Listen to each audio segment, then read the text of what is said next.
This is a podcast about our lived experience, which unfortunately includes infant death and subsequent mental health struggles. Please take good care of yourself and only listen if this content feels safe for you right now.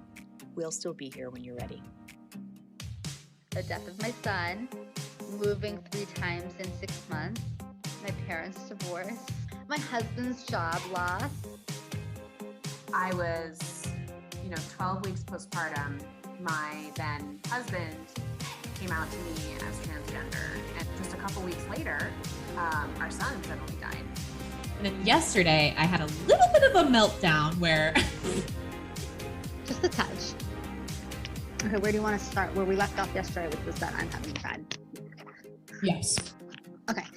Hi, Alina and everyone.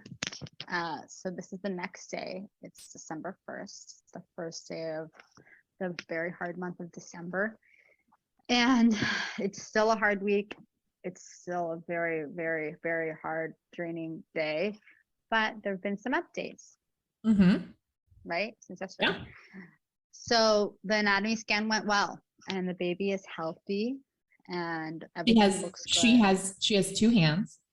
She has 2 hands and 2 feet, and I even saw 3 or 4 fingers. Okay. So that's good. But and that is a huge relief, but it wasn't easy. It wasn't easy. It wasn't a positive experience. The sonogram technician told me that I'm too anxious and I need to calm down. And she told me that it's time for me to move forward and I need to think about this baby and have a new chapter for this baby.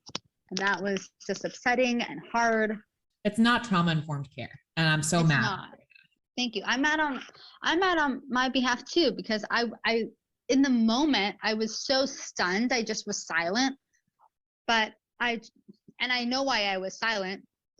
I was silent because when you're vulnerable, when you're in a vulnerable state and you get shot down, you feel like shit, you feel embarrassed. I felt embarrassed. I felt ashamed. And it just really got me angry because I think that she was uncomfortable with my grief. This was in her head. This was her problem. She felt uncomfortable with my anxiety, but I felt comfortable with my grief, Yes. I was anxious, but I think I was doing the best I could. I'm really proud of you for recognizing that and holding on to that, even though she was a real bitch. She was a real bitch. And this morning when I woke up, I wanted to tell you this. I don't think I did tell you this. But when I woke up this morning, I just had a really hard morning. I was just crying and crying and crying nonstop. And I had like this moment where I was trying to negotiate with God for like 1 more week with Aiden, which is the most insane thing ever. Because like how was that going to work out? Like how was I going to go back in time 9 months and get 1 more week? It reminds me of the time where my mom asked me to go to the attic, and as I was walking in the attic, like a brief moment, I was like, maybe Aiden's in the attic. Like makes no sense. But I think part of the reason that grief is so exhausting is because you are constantly looking for something that's not there. Yes. Do you feel that way too? Yes, absolutely. Your body is looking for something. Your mind, your heart, your arms are looking for something that's not there. And it'll never be there. It'll never be there. And it'll never be there. And maybe one day I'll be better at like accepting the fact that it'll never be there and that it's not there. But I think there's a teeny corner of my mind that just is expecting him to just appear, like I'm expecting him to show up at his birthday, which he obviously will not. Yeah. His presence will be there on his birthday, but I know it's not. Of course. It's not the same. Obviously. Yeah. I thought that after that appointment yesterday that I would feel relief and like happy in my normal self. And I will say I do feel relief, but I'm not good. I'm still not good. Moving, the birthday being in December, it's too much for me. It's a lot. It's a lot. It is a lot. It's so hard. And you've You've expressed a couple times over the last 24 hours as we've been talking, like you've done so many days already, and there's so many days of your life left probably. And it just feels like you can't do another day. And yet you still keep, for whatever freaking reason, waking up. It's like, it's just, you've done so many days. Yeah. And people have been so wonderful, and like they, gave charity for his birthday, like in his memory, and they've been sending me things today, and like it feels so good. And it's so hard to see in honor of his first birthday, this is dedicated in his name. It feels good, but it's so hard. Well, it's bittersweet, right? Because it's like, you don't want to have whatever in honor of your dead son's first birthday. You want a Mickey Mouse stuffed animal for your living son's first birthday. Right. It feels like such a consolation prize. That feels like such a consolation prize, but like a very plastic one from China, Not... To be clear, Judith, you're very grateful for all of the sweet stuff. I am so obviously. No, I'm so grateful. And I told them, I was like, the minute I saw it, I was sobbing. Like, it meant so much to me. It meant so much that I didn't even ask. Like, they just did it out of the kindness of their hearts, and they worked hard on it. And it meant a lot. It filled my heart. And I think, like, my sister was someone who did it, and she told me that she was crying when she saw the email come out. Because I think in our heads, he's a little bit alive. And like, to see on an email, it's very hard. Yeah. How are you feeling right now? It's just hard. Like, I'm doing the best I can in a really hard situation. And that just means like, even the best you can is bad. Like, I don't have very much in my cup, and I am not surprised that it's hitting me like this. I knew it was going to be bad, but it's been a while since I felt this bad. Yeah. Yeah. This is kind of how you were the month of Quinn's birthday. Mm-hmm. Yep. It's really hard. It's not good. And the worst part about it is I can sit here and be like, I know you'll get through it. You'll get through Aiden's birthday. You won't feel this bad forever. I know you know that, but that doesn't help with how bad it feels when you're feeling it. It doesn't help. Right. It's almost like when you're like down in the bottom of this dark, dark hole, you forget what it's like to be even a little better.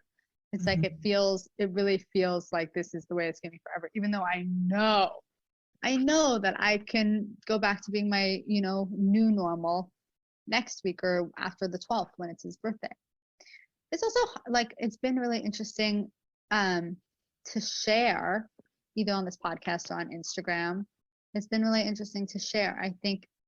I don't know how you feel. I want to ask how you feel when you see people who are strangers that are commenting on something that's so personal and so private. Like, I think it's confusing to my brain, because I want to show everyone, like, no, I know this picture is cute, but you don't know how special and sparkly he really was. Like, I wish I could show them I just wish I could show everyone who maybe I don't, didn't know him, just how special he was. And I don't feel like any picture or any caption can capture that. I completely agree. I remember you said that when you made his memorial, Quinn's memorial slideshow or whatever you did, like I made a video, yeah, of clips. And you said, you're like, I can't explain how shiny and sparkly and magical he was. Like, I can't articulate it. Yeah. And I remember, like, when he was alive, I would take a picture or a video of him and I'd be like, this is a cute picture or a cute video, but it doesn't capture how cute he is. Like, I would be looking right at him alive in front of me, and I would take a picture and I'd be like, this picture is so cute, but it's not how cute he is. And then I remember after he died, the realization that all I had left was pictures and videos, the ones that I knew didn't capture his essence. I feel emotional just talking about that, because that makes me feel sick. It makes me feel sick that I have, and I know how special and sparkly he was, and my body and my heart and mind can feel that, how special and sparkly he was, but there's no way for me to hold it, tight with my hands. It's gone, like, into the ether. Yes. And I think when he died, I asked people to do acts of kindness and give charity in his name, because it felt like doing good was as close as I could get to his goodness, like his pure, sweet, perfect goodness. So it feels like a piece of myself when I try and do something in his name, and then it's sent out to 1,000 people, let's say. And it's like, it feels good, but it also feels like, no, you don't get it. Like, this is just a picture. This is a blip in your day. Like, you're going to see this and you're going to keep scrolling. You're going to see this on your Instagram and you're going to like it maybe or comment, and then you're going to keep scrolling and your day is going to go on. And I want to say, like, this is my entire world. Yeah. I mean, your baby dying is always going to be the saddest thing that's ever, it's the saddest thing in the whole world to you. It always will be. Nothing is going to be sadder to you than your own baby dying. And I think it's really hard. It feels very lonely. Because like, I miss Aiden. I never met him, but like, I've heard about him from you, and I love you. And so I, have this affection for Aiden as well. But like, I can't know how special and sparkly he was, even though I know you really well, because I never met him. And I know you feel the same way about Quinn. It makes me so sad. It makes me so sad. Yeah.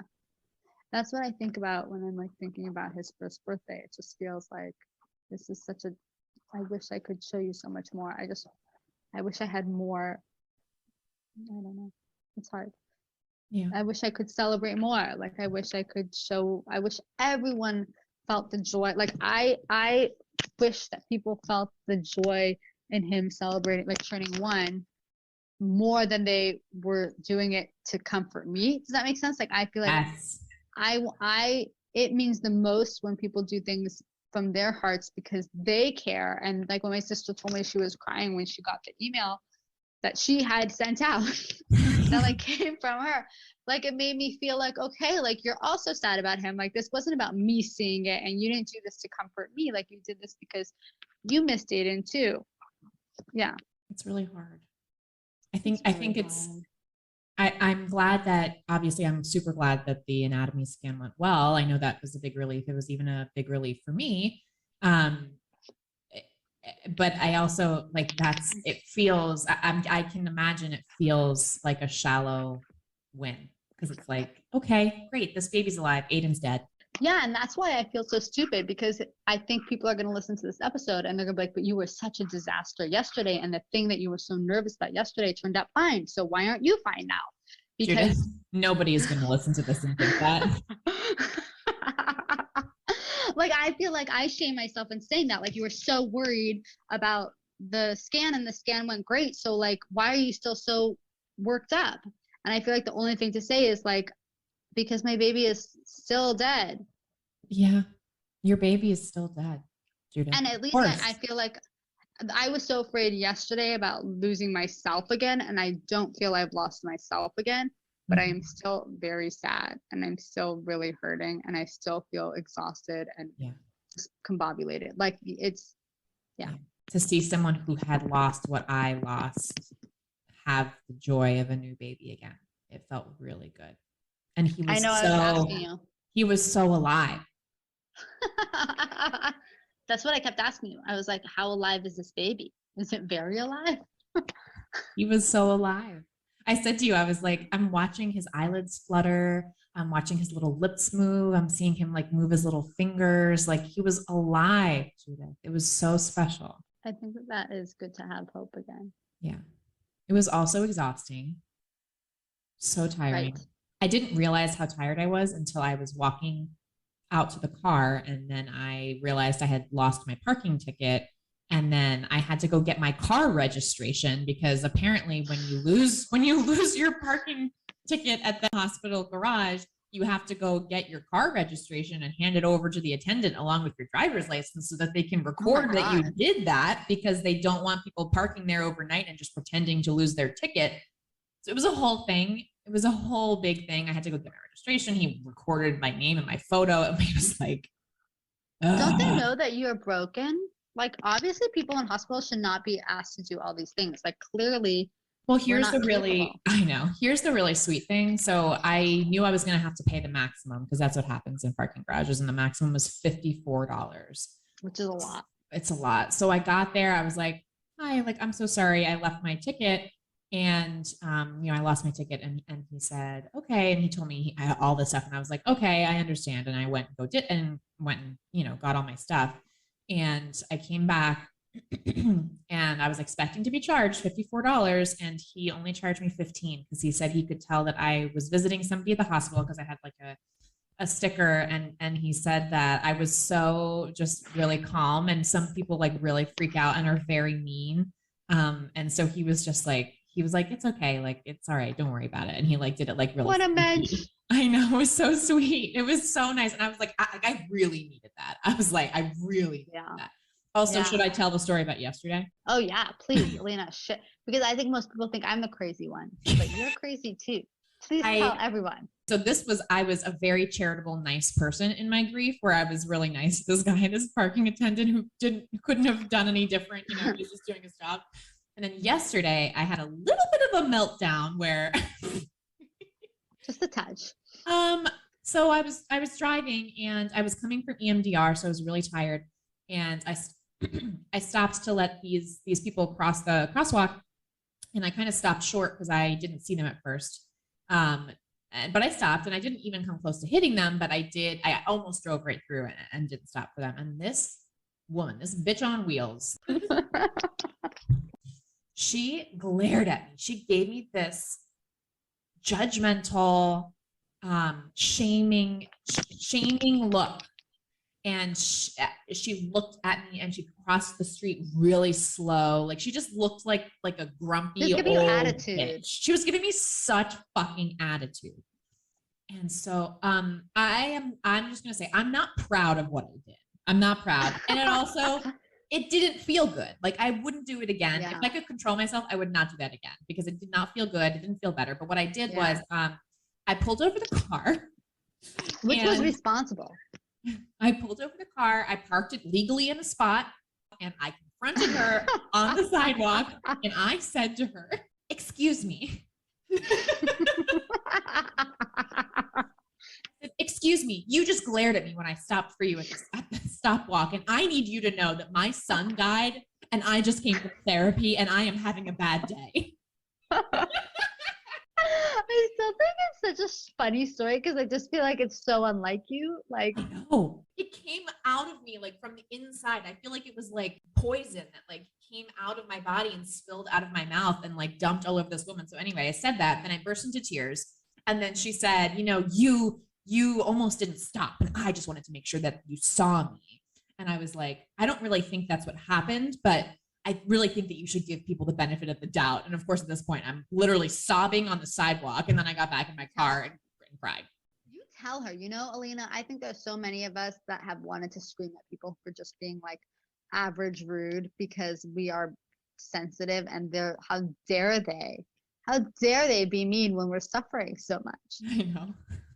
You took one for the team. I don't really feel good about it, but it did happen. And also I would love if anybody who's listening to this, if you have a story where you did a similar thing, we would love to hear it because I feel I call you regularly and tell you about I stole something because the lady was mean. I just do all the time. Like I don't have any of the control. So I want to know that I'm not the only one. Yeah. I would love to hear that. Yeah. I would love to hear that. All right, guys. So I'm going to put a comment box up on our Instagram. And we would love to hear your stories about that. And, send some love Judith's way. This is going to be a tough early month for Judith and a tough late month for me with the holidays. And, we're hoping that you guys are having a tolerable December, but let's be honest, this is not going to be a good month, I think. It's gonna be a good one.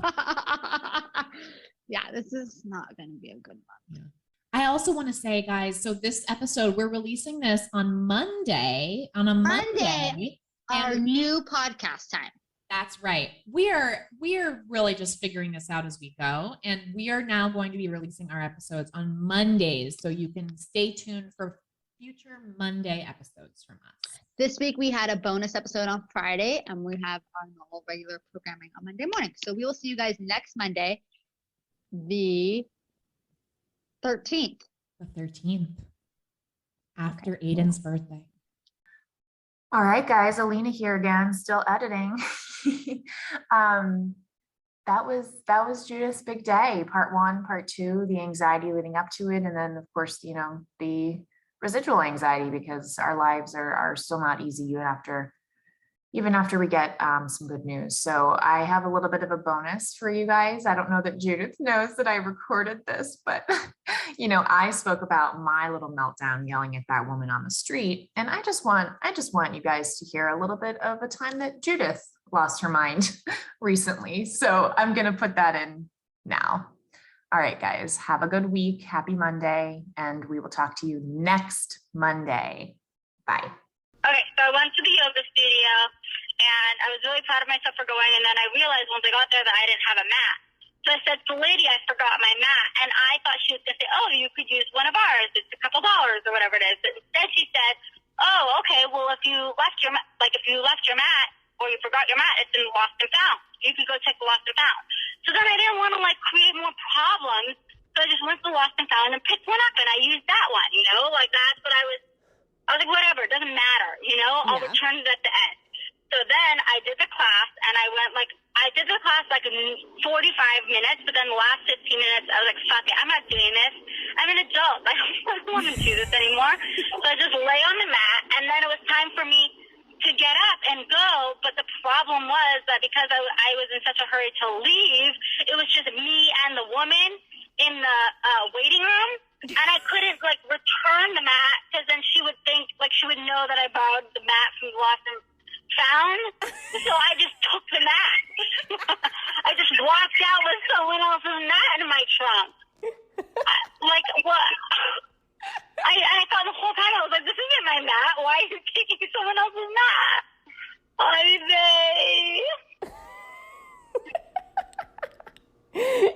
that really bad? Can you imagine what I was thinking? I was thinking to myself, I don't want her to know that I borrowed a mat from the Lost and Found. Yeah, I mean, I totally understand why you did that. Instead, I stole the mat from the Lost and Found. Which, whatever. It's okay. It was lost and you found it. Well, I tried to steal the one that looked the worst. It's not like I took a good quality one. I'll go back and I'll return it, I guess. I don't know, Alina. My brain is not capable of all this stuff today. It's too much. It's okay. You're doing the best you can. Oh. I'm doing the best I can, and then you know what? It was in the class. It was not even such an easy class, and I didn't tell her that I was pregnant, so I kept having to stop and whatever. And then I was like, you know what? My baby died. I'm not doing this anymore. Yeah. And I think that that's something that new I've developed. Before, I would have been like, I don't want to, I don't want to. You would have been like, I paid for this class. I want to take this class. I don't want to be awkward and leave this class. I don't want them to think I don't like the class. But now you're like, I don't want to. I'm not doing it. Yeah. But I'm so proud of you. Hang on. I'm so proud of you both for going to the class and giving it a shot and doing 30 minutes of yoga. And I'm so proud of you for leaving. Thank you. Yeah. How do you feel about me stealing? Honestly, I feel neutral about it. I think that I would have done the exact same thing. I just feel like this is the third time I've called you, and I was like, I just stole something. I think it is. To all of our wonderful new friends, we want to hear from you. Email us at aslongasimlivingpodcast@gmail.com and follow us on Instagram at aslongasimlivingpodcast. We'll get back to you as soon as our grieving brains allow.